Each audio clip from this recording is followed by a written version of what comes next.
Hi. So this this caption, I'm not the caption. This title isn't supposed to be alarmist. I am in my 50s.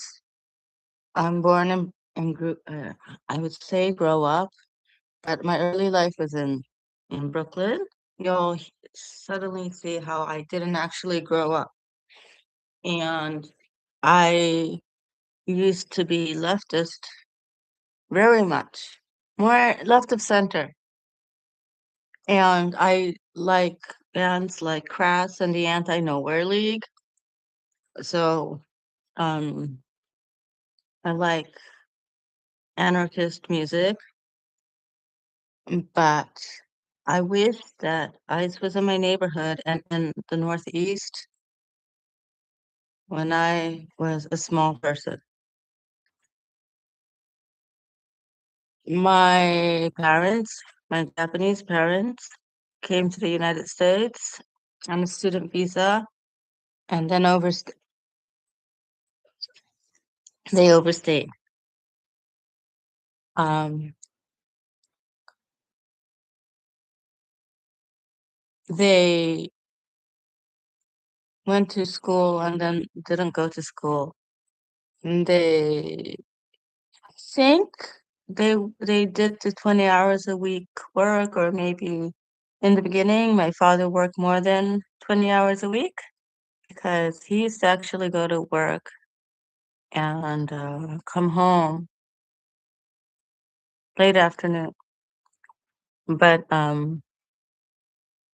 he his friend got into a gallery called OK Harris in Soho. The If you Google OK Harris and Ivan Karp was also Andy Warhol's curator, but he got jealous. He asked his parents, and I believe my mother's parents, to support him while he becomes a full-time artist. My mother worked sporadically. She said that she worked to support the family, but she didn't. Maybe a couple of times a month, and then when she was busy, a couple of times a week.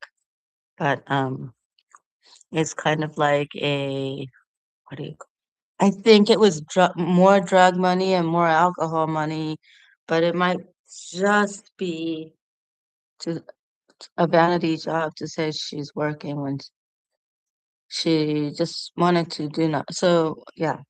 So as you can hear from my other posts, um, that's when the violence got really bad. And I have herniated discs, I have scoliosis, I have regular femoral head, the part of the thigh bone that plugs into the torso. And I also have it's not unusual, abnormal bones, spine bones from impact injuries. When you're a child, your bones get deformed. So I don't know the biology of it, but more than sprains and strains, you get bone issues. And it surprises me that many doctors still haven't heard of this, or maybe they know and they just want to push payments. But if you look at Thomas Hanna's book, let me find the name of the book.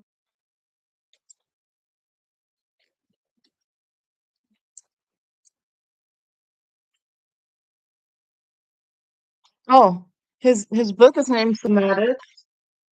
If you read Thomas Hanna's Somatic, all scoliosis is from impact injuries. Um, so physical physical abuse, not episodically, daily, and not just getting slapped or spanked. That was called corporal punishment back then, but punched full on. My father was a a failed boxer.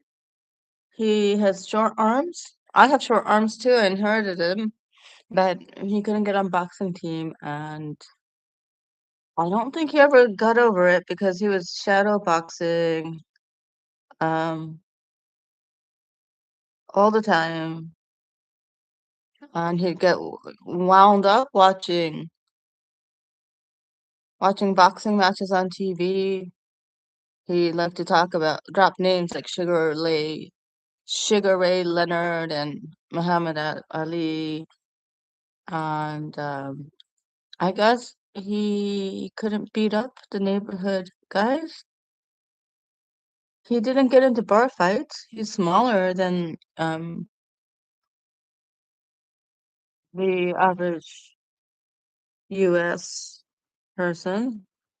He beat me up.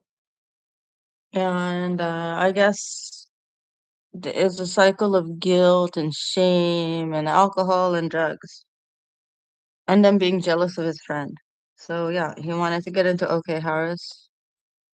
So he decided he wasn't making art before. If he stopped working, he could make more art, but he became a full-time addict and abuser. Um, and the summer between fourth and fifth grade, he would like he- we were in the New England coast tent camping. He said it was for his fishing, but sometimes during that summer, he would middle-aged. I think they were middle-aged. People age differently now, and I was 7, but I was forced to go into their hotel rooms and motel rooms and take off my clothes and whatnot. And I didn't cry, I didn't scream because I was also groomed. I was told not to cry, not to have emotions, not to feel pain, not to have any thoughts, and not to have an opinion, and not to feel any emotions. They said it was for American people and they're all stupid. Um, yes, of course, my mother is histrionic and shouting and crying and being overly dramatic all the time. So yeah, I was very much mentally abused, but I also had contempt for my mother, who was such a weak, in my eyes, she's such a weakling. But she can beat me up or pull my hair out or hold my neck, choke me, and put me under water in the bathtub, um, all sorts of things, right? But from elementary school age, I thought she was a stupid idiot, pathetic. Um,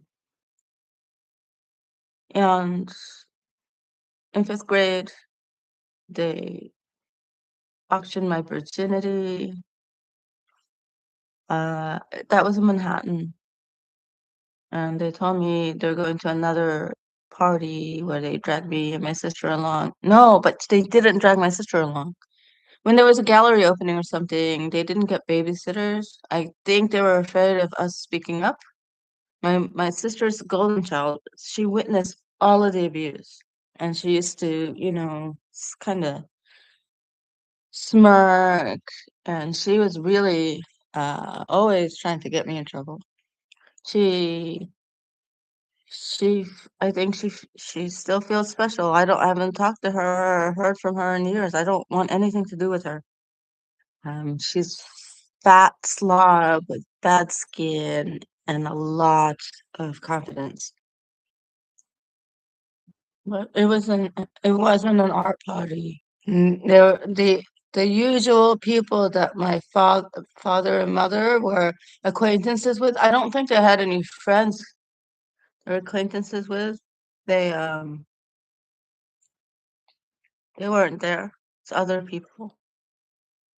And the the person who won the auction was an East Asian guy with long hair and a beard and glasses.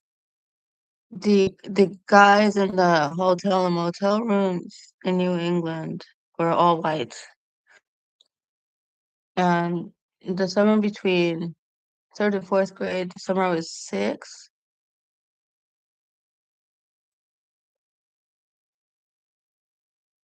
um,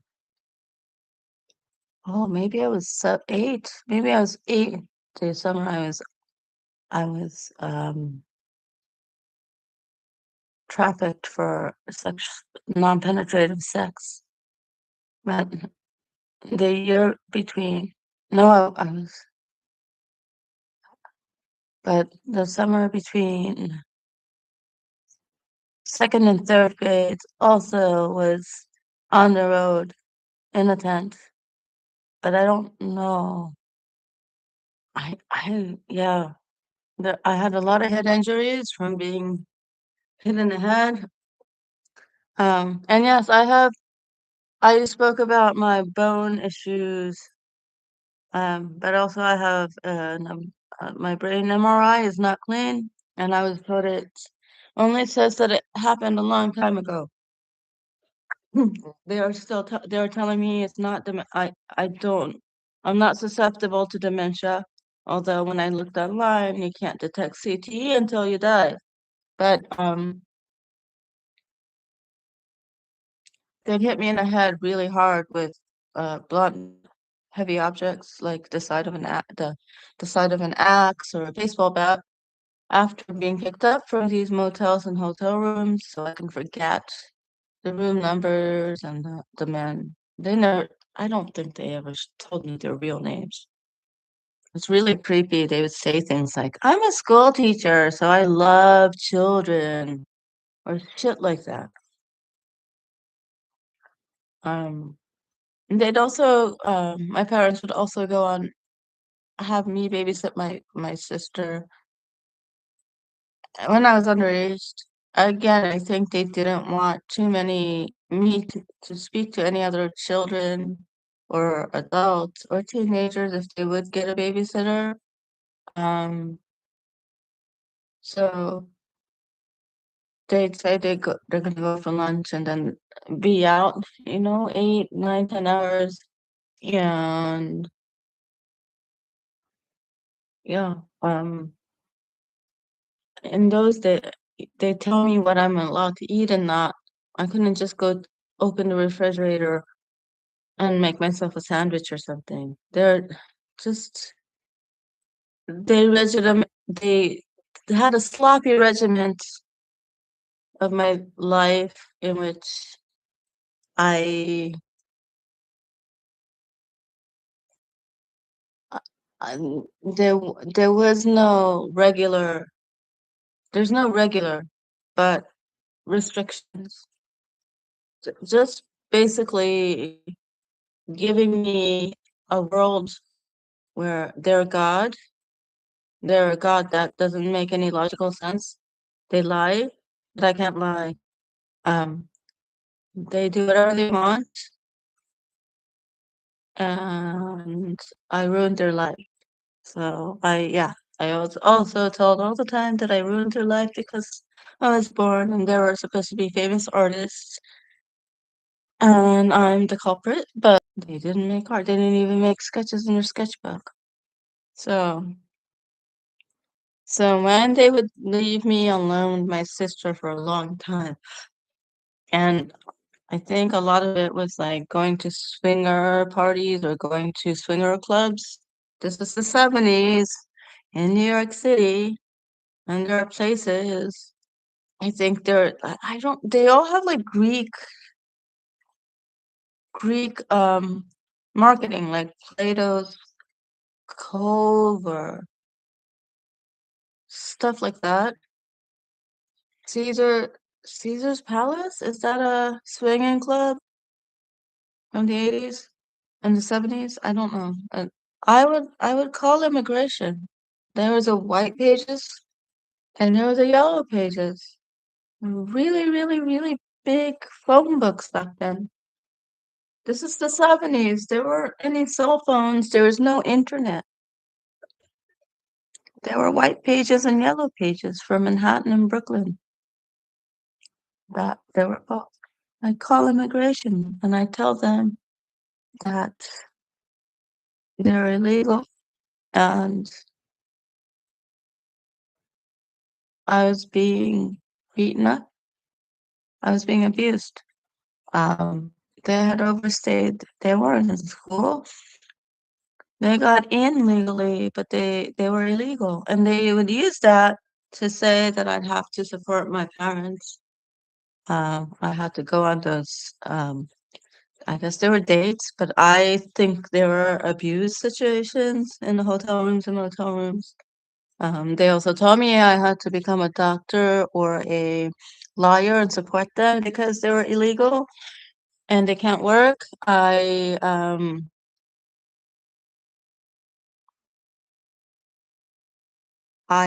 kind of abuse I had, there's no way I was going to be a lawyer or a doctor and not have malpractice issues and all sorts of issues. Maybe I wouldn't hurt somebody, but I would break down while in practice. But as many of you probably know, narcissistic people, uh, they are not, they don't live in reality. So I used to call immigration and they would tell me I was probably a bad kid and they won't do anything and not hang up. There were lots of lazy people. And this is what I'm getting to. I wish there were ICE agents around when I was a child. I wish, like, what my parents were doing is absolutely criminal, besides being here illegally. And back in the 70s, I mean, I have a feeling that if maybe the immigration officer wouldn't call ICE when I called, but there were people who looked the other way. They knew, they knew. Or else why was I not allowed to talk to other children? I was acting erratic in school. I mean, yes, there was racism, so they didn't think about me as a child, a person, and I would just get in trouble for being handing in sloppy work. And also, it wasn't daydreaming. I was dissociated, and they told my parents, and it gave them more reasons to beat me up. But I know that since then, I think 1971, it's necessary to report abuse. And they didn't, but oh no, I really, I I wish ICE was around. Maybe they would be afraid to do such stupid things.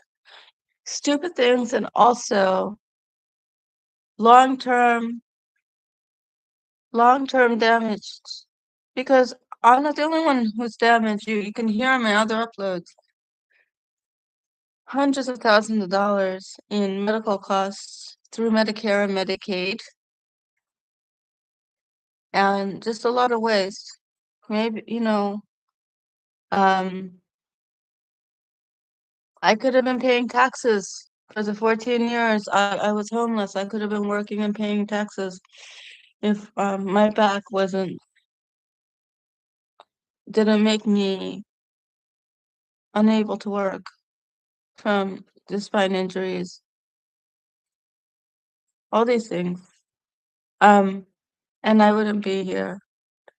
And maybe my relatives in Japan would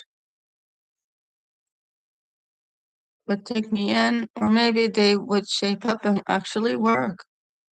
Because if their parents and their family knew what they were sending monthly checks to, I don't think they would have supported that. When I went to Japan when I was 11, they lived in houses. They worked. Maybe they were drinking, but it wasn't all day long. They kept the house. The children helped, but they didn't do all of it. So this is why I wish ICE was around when I was a child. I'm still in pain. I have a doctor's appointment later this day, actually in 3 hours. And again, taxpayer money, whatnot. As you can see, I'm trying to leave the United States and give up my US citizenship, but Japan, I'm finding it hard to get the correct documentation that I'm of Japanese descent from Japan. It's been taking me, now it's an year and a half, but I've been looking into moving since 2022 and I can't get in. So, yeah, I'm wasting taxpayer dollars. The osteopath appointment I have today, taxpayer dollars, and all the ones I've been to the past 25 years because of the pains that I started. Um, they don't do anything. They stopped pushing painkillers on me. But yeah, I don't know if again they're gonna just charge Medicaid and do nothing. But I'm still in pain. Now my right leg, I'm starting to lose the use of it. I wish that today the doctor helps me. I've had the most horrible experience with a neurologist telling me it's impossible, and then giving me a medication that's harmful for the liver and kidneys. But anyways, so this is why I wish ICE was around. And I know it's very unpopular opinion. It seems like the woke left. Um, they never were abused by an illegal immigrant, and they seem to think that illegal immigrants should be able to commit crimes. They criminalize everything because they like, well, I don't get a pass for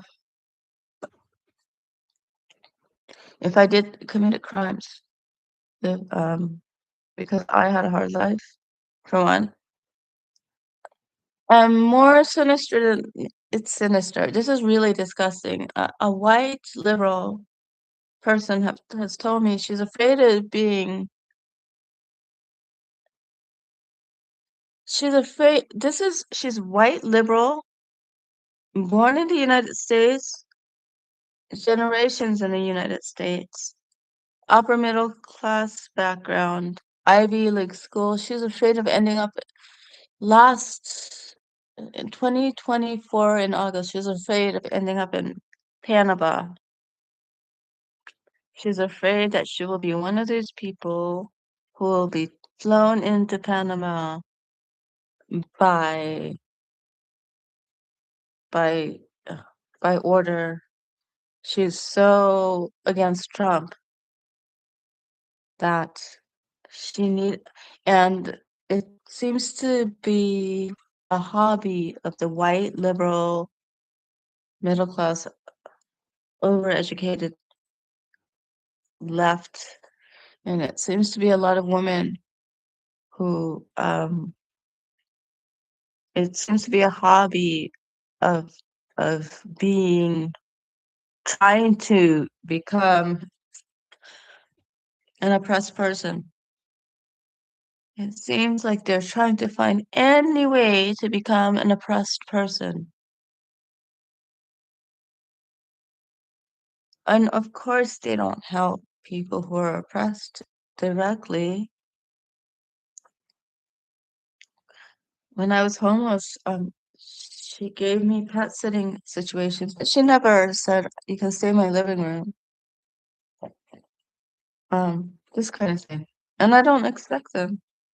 I know these people, comfort is very important because they grew up in comfort. But from their comfortable places, they want to be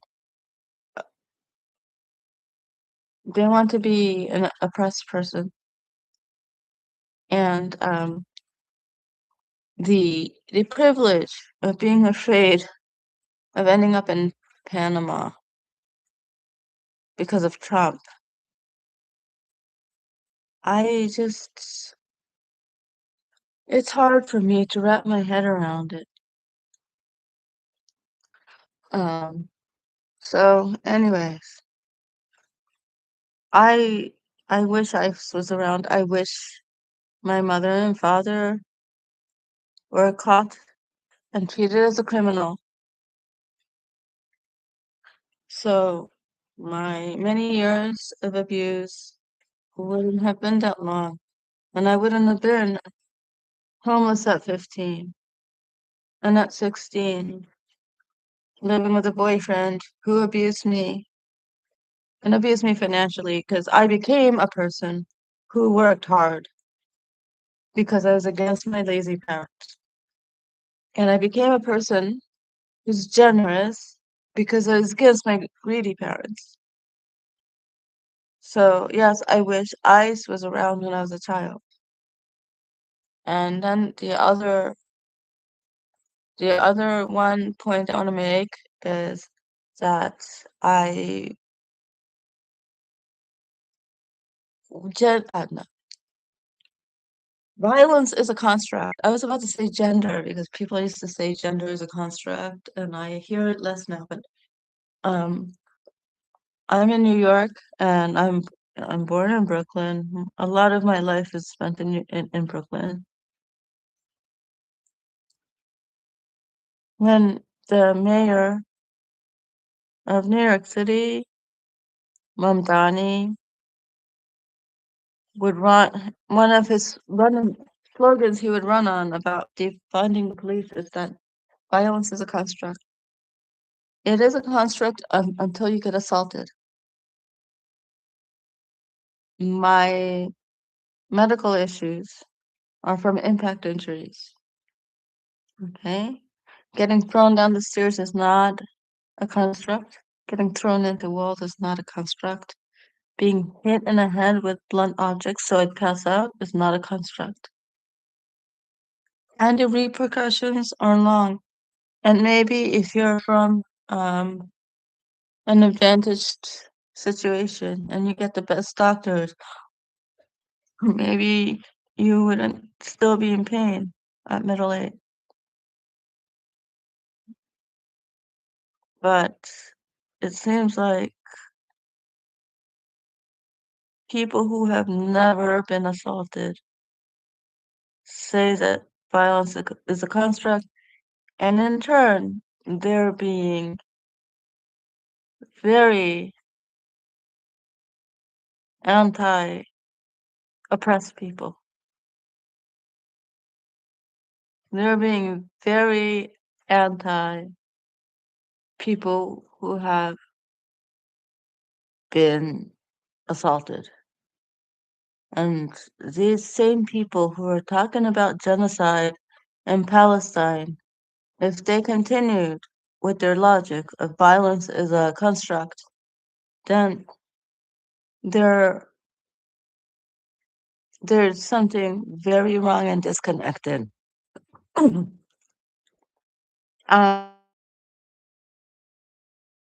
Psychology, but everybody knows when your brain is full of disconnects, you become neurotic, and neurosis, when it gets bad, it turns into other mental illnesses, right? I went to university for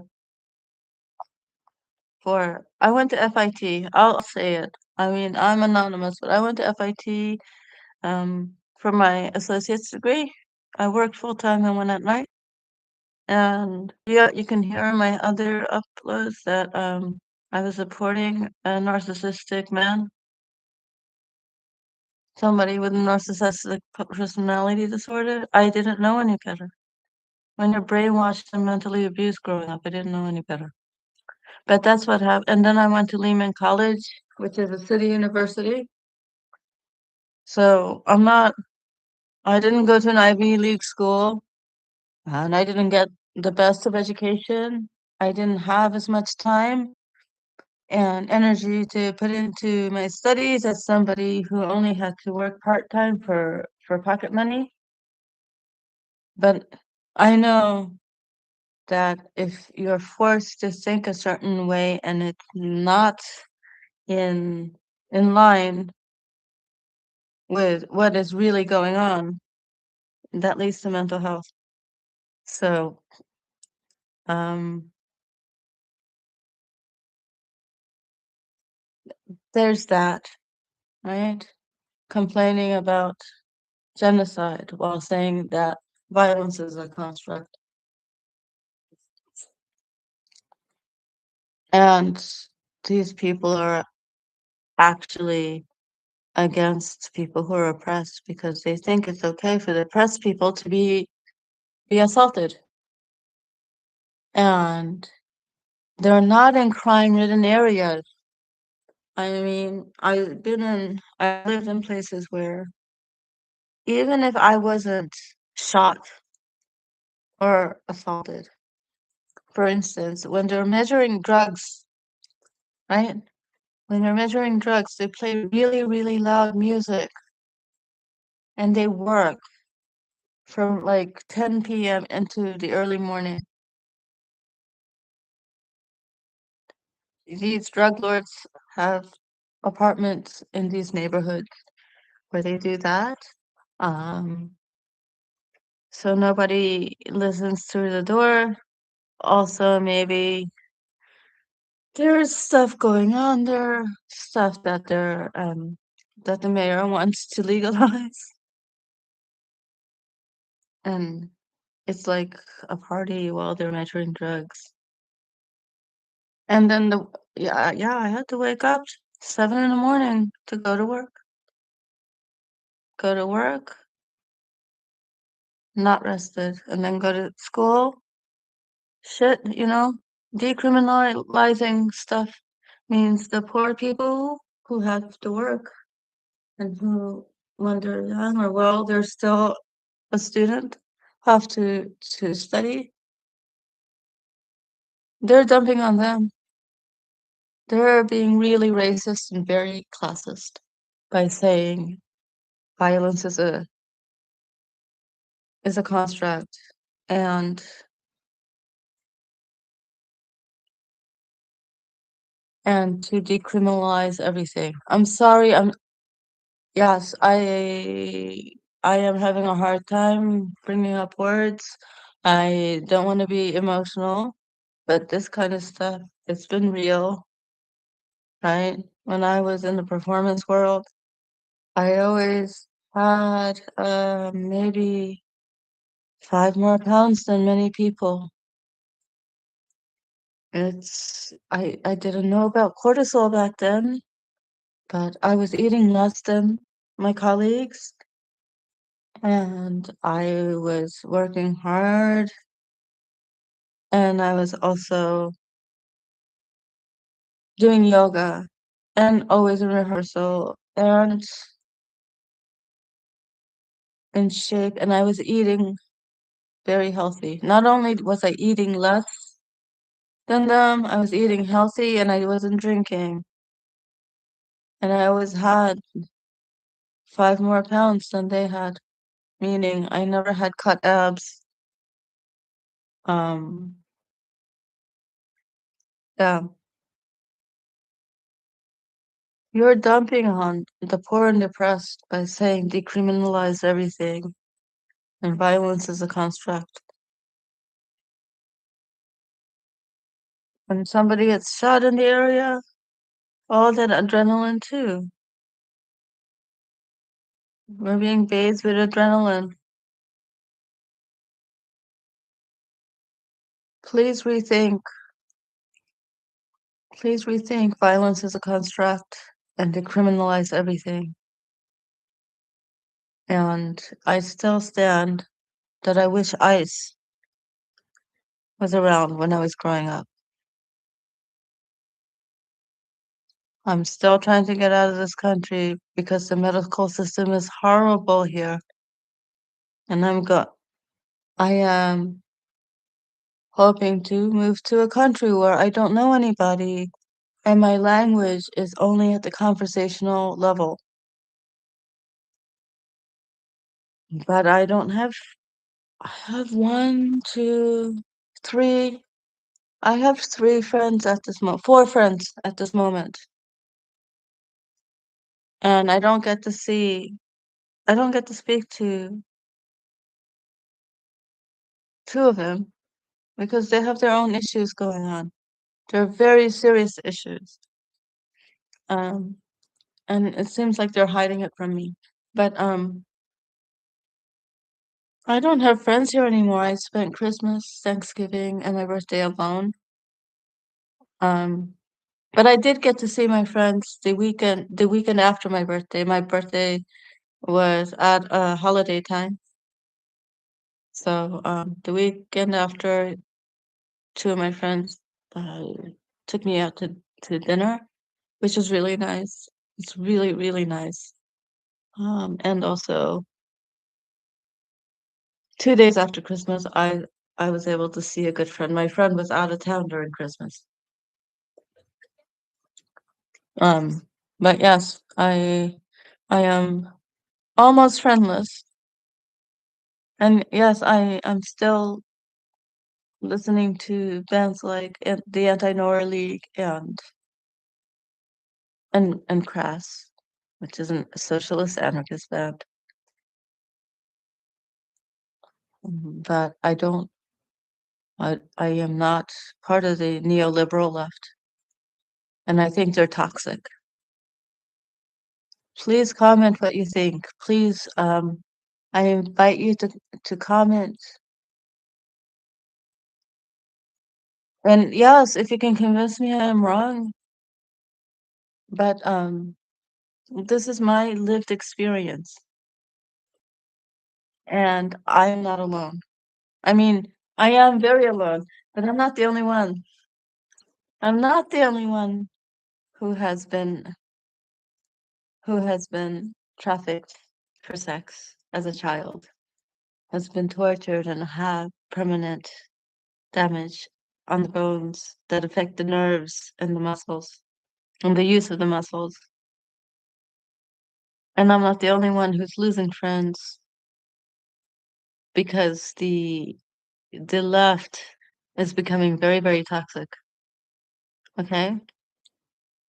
Um, please comment and please comment if you'd like more discussions like this. And yeah, I will put in the comments how you could donate. I have oh my gosh, I'm blanking again. I have a Buy Me a Coffee account, and you can also download a free zine. You can download it or you can print it out and staple it together. Okay, until next time. Bye.